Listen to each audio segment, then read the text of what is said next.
अब वापस आना पड़ेगा अपने, और यहां से मोक्ष होगा। और इस परमात्मा के सच्चे मंत्र को और अधिकारी संत से लेकर नाम लेते भी अगर आपकी मृत्यु हो जाती है, मान ले कि ऐसी स्थिति के भी हम मरीज आते हैं, हमारे भक्त कह सुनकर लाते हैं, लेकिन उनका विश्वास नहीं होता, नहीं तो परमात्मा बिल्कुल नहीं मरण दे, गारंटी देता है दास। लेकिन जितना विश्वास चाहिए, जिस आधार से परमात्मा हमें कुछ राहत दे, वो बहुत दिनों में बनता है, क्योंकि हम दूध के जले हुए हैं। हम उन नकली संतों के पास लुट पिट चुके हैं और स्थान असली पर आने पर विश्वास नहीं होता।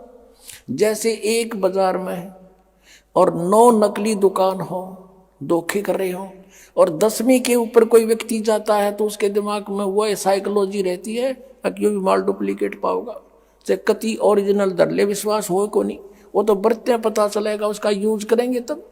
और फिर भी उसने उपदेश ले लिया, उपदेश लेते ही भी उसकी प्राण छूट जाते। मनुष्य जीवन उसको गारंटेड है, उसके तो सौभाग्य था, उसको मनुष्य जीवन तुरंत मिलेगा। अरीब ते स्टार्ट हुआ है भक्ति युग का, हजारों वर्ष चलेगा, ये तुरंत वापस मनुष्य जीवन होगा। आते फिर उसको छोटी सी उम्र में ये मार्ग मिलेगा और पूरी उसको आयु देगा भगवान, और लेके इस अगले जन्म में पार हो जाएगा। तो और यहाँ ना आता तो उसने मरना ही मरना था और भूत भी बनना था, बिना दुर्गति हो जानी थी। तो उससे भी उसके सब पापों का नाश करके परमात्मा तुरंत मनुष्य जीवन दिला देता है।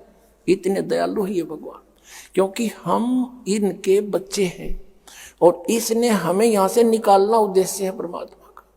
और ये फिर ये नहीं देखता, क्योंकि इसके हाथ में कलम, इसने कोई न्यू कहने वाला नहीं, आपने क्यों ऐसे कर दिया, ये समर्थ है। धर्मदास जी ने परमेश्वर की सामर्थ्य में कहा था, निर्विकार निर्भय तू ही और सकल भय मान, ये जी साधो और सकल भय मान, सब पर तेरी साहेबी, सब पर तेरी साहेबी, तुझ पर साहेब ना, निर्विकार निर्भय तू ही। क्या कहा था कि निर्विकार निर्भय तू ही और सकल भयमान, और सब पर तेरी साहेबी, तुझ पर साहेब ना। हे परमात्मा, हे कबीर परमेश्वर जी, आपकी सबके ऊपर प्रभुता, आपके ऊपर कोई प्रभु नहीं, और जो समर्थ है उसके ऊपर जो चाहे कर सकता है। अब आपको दिखाते हैं महापुरुषों ने कौन कौन से नाम जाप किए और किस नाम से उनका मोक्ष हुआ। कुछ एक का प्रमाण देंगे, बुद्धिमान को संकेत बहुत होता है।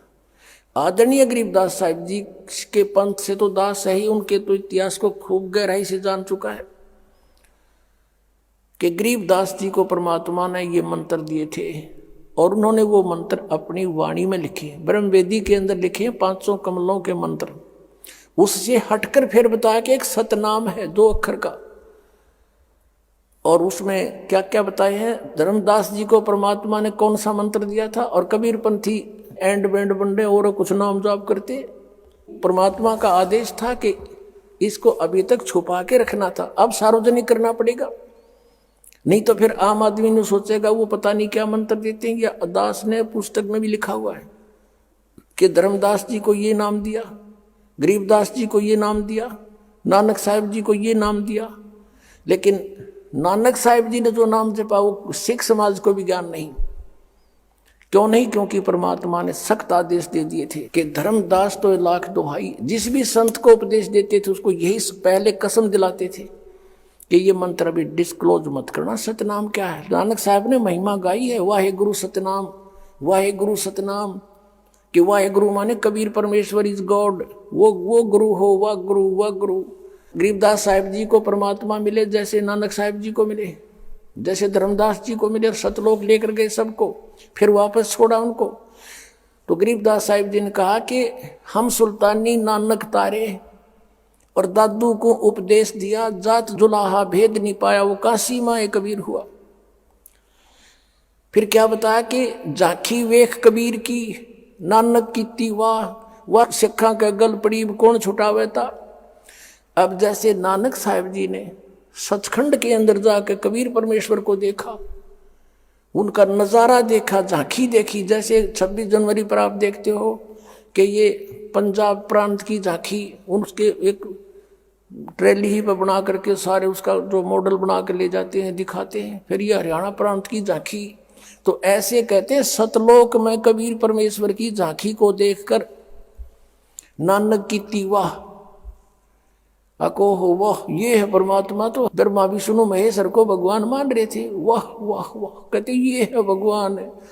और फिर परमेश्वर ने उनको वापस छोड़ दिया अपना गवाह बनाने के लिए, और कहा था वहां सतलोक में कि मैं बनारस के अंदर काशी में जुलाहे का काम करता हूँ, और श्री रामानंद जी मेरे गुरुजी हैं, वहां मैं रहता हूँ, और सतनाम चाहिए तो वहां आना, प्यारी आत्मा वहां दूंगा। तो नानक साहिब जी वहां काशी में पहुंचे, बनारस में, और वहां जाकर देखा परमात्मा को कपड़ा बुनते हुए खड्डी में, और वही सूरत वही सकल सतलोक में देखी थी अनंत कोट ब्रह्मांड के सिंहासन पर। वहां करके कहते हैं वाहे गुरु वाहे गुरु वाहे गुरु, ये बैठे हो भगवान, ये वाहे गुरु, और सतनाम श्री वाहे गुरु के गुरु परमात्मा सतनाम दो मुझे। अब क्या कहा था, फाई सूरत मलुकी वेश ए ठगवाड़ा ठगी देश, खरा सियाणा बोता बार, ये दानक रूप रहा करतार। नानक साहिब जी ने कहा था ये ठगवाड़ा ठगी देश है, ये देखो क्या बावला सा बना बैठा है, ये परमात्मा है सारी ब्रह्मांड का रचने वाला, ये दानक रूप में जुलाहे रूप में विराजमान है।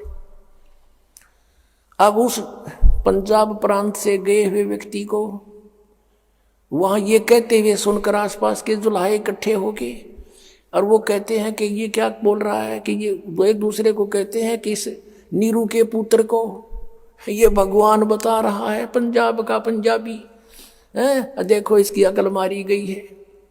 और वो कहते हैं फाई सूरत मुल्क की वेश, ये मोहन सूरत और मुल्क की वेश, इस मुल्क में इसने ऐसा वेशभूषा बना ली, और ये ठगवाड़ा ठगी देश, ये सब ने धोखा दिए बैठा हुआ है, और खरा सियाणा बहुता बाहर, ये आम व्यक्ति नहीं है, बहुत वैल्यूएबल है, और ये धानक रूप रहा करता। गुरु ग्रंथ साहिब के 24 पृष्ठ पे लिखा हुआ ये पूरा श्लोक है, पूरा एक पौड़ी है। तब परमेश्वर ने उनको कहा कि बैठ जाओ महात्मा, आपकी कोई नहीं मानेगा ये। अब नानक साहब ने कहा था मैं भी इनकी नहीं मानने वाला, क्योंकि मैं देख चुका हूं आपके उस निज स्थान को।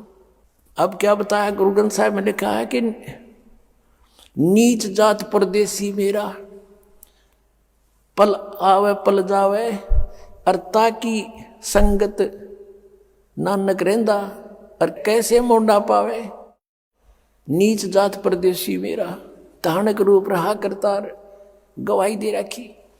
और फिर नानक साहिब जी ने क्या नाम जपा था वो अपनी वाणी में लिखा था, लेकिन एक घटना घटी थी कि परमात्मा ने ये कहा था कि ये नाम आप किसी और को मत बताना, ये रहम करना मेरे पे, नहीं तो काल के दूत, मेरी और काल की वार्ता और प्रोमिस हो चुका है कि कलयुग की पिछली पीढ़ी जब आवेगी तो उस समय ये कोई टांग नहीं अड़ावेगा, और ये जो तत्व ज्ञान है ये उस समय ओपन किया जाएगा, और ये मंत्र भी सार्वजनिक उसी समय करने, अभी नहीं करने, डिस्क्लोज मत करना, आप जाप करो, अपना कल्याण करवाओ। तो नानक साहिब जी क्योंकि ये तो दृढ़ भक्त थे, महान आत्मा थे, जो आदेश प्रभु का, और फिर उसने कौन मोड़ दे, महापुरुष वो होते हैं, तो उन्होंने किसी सिख समाज में किसी भी सिख को, अपने अनुयायी को ये मंत्र नहीं दिया, और ना जाप करने का अधिकार दिया। अभी दिखाता हूँ आपको सतनाम कौन सा मंत्र है। पुण्यात्माओं, परमात्मा का पाना बिल्कुल आसान है, इतना सिंपल वे, चलते फिरते उठते बैठते लेट के किसी प्रकार भी सिमरण करना, श्वास ओ श्वास से, या जैसे मंत्र आपके प्रथम दे रखे उसको मन में करो, मौखिक करो, बोल के करो, धीमा धीमा, या किसी दूसरा बिना नाम वाले को नहीं सुनने देना इसको। लेकिन ये विश्वास होना कि जो हम कर रहे हैं ये सही है, ये कठिन हो गया, क्योंकि नकली पंथों ने, नकली संतों ने बैठा दिया, ये काल के दूत का काम कर रहे हैं, और इसलिए दास को इतना प्रयत्न करना पड़ रहा है सच्चाई को ऊपर लाने के लिए। एक पॉइंट को क्लियर करने के लिए 10-10 प्रमाण देने पड़ते हैं, जब बुद्धि में प्रवेश होता है आपके हमारे कि सचमुच बात ही ऐसे ही है। गरीबदास साहब ने कहा था कि झांकी वे कबीर की, नानक की तीवा, और वह सिखा के गल पड़ी कौन छुटावे था, अब उन्होंने किस दृष्टिकोण से कहा था वाहेगुरु जाप करो और दूसरा मत करना कुछ भी, इसलिए कि परमात्मा का आदेश था अभी नहीं बताना। और उन्होंने एक अनमोल काम किया, अब अमृतवाणी लिखकर छोड़ गए कि इसको पढ़ते भी रहोगे, ज्ञान यज्ञ के आधार से भी तुम्हें मनुष्य जीवन मिलते रहेंगे, लेकिन मोक्ष नहीं हो सकता। अब मोक्ष के लिए पूरा ट्रीटमेंट अब मिलेगा आप जी को, और आप जी ऐसे ही मनुष्य जीवन प्राप्त करते हुए आ रहे हो, तभी तो आपको अभी भी चाह है भगवान की। नहीं तो अगर आप अन्य योनि से आए होते तो आप भक्ति नहीं करते। आप पिछले जन्म में पुरुष थे, मनुष्य थे कहीं ना कहीं, और भगवान से कभी संपर्क में आए हो, उन्हीं के लिए सारा कुछ ये हो रहा है।